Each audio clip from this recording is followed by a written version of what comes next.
ගහේ පොල් ටිකකුත් ගමු. මේ ගහේ මුල් ටිකකුත් දාමු.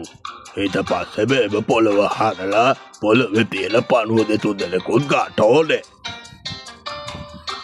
ලොක්කා ඔක්කොම කරා ඌට කල් දෙනම කුත්තෝනේ කි. ඉතින් යනවා ඔයලා දෙනවා ගිල්ලා. මේකට අපිට දාගන්න ඕනේ දැන් ලුණු කුඩු පොඩ්ඩක්. මෙන්න මේව දාලා බලමු. එතකොට අපිට බොන්න පුළුවන්ද? ඒ වුණාද පොඩ්ඩේ අදුපාදුවක් තියෙනවා. මොකද්ද දන්නවද? කියන්න මොනවද ඕනේ? මම මේ කල්පනා කළේ ස්ට්‍රෝබෙරි ගෙඩියක් ඕනේ. ස්ට්‍රෝබෙරි අවාරනේ. උනාට කොටන්ත දෙයක් නැහැ. මේක බොන්න ඕන නම් ස්ට්‍රෝබෙරි නම් ඕනේ. හරි යනවා. ගිහිල්ලා තියෙන තැනක ස්ට්‍රෝබෙරි ගෙනල්ලා දෙනවා. යනවා.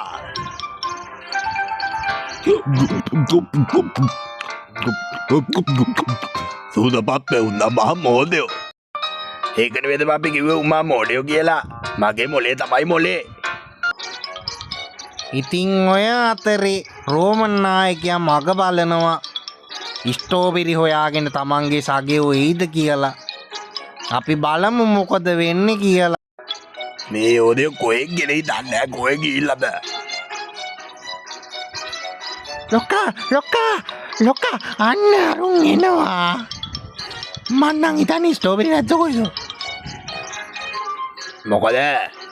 ස්ට්‍රෝබෙරි නැද්ද? කියනවා ඉක්මනට. අනේ ලොක්කා කොහෙවත් නැහැ.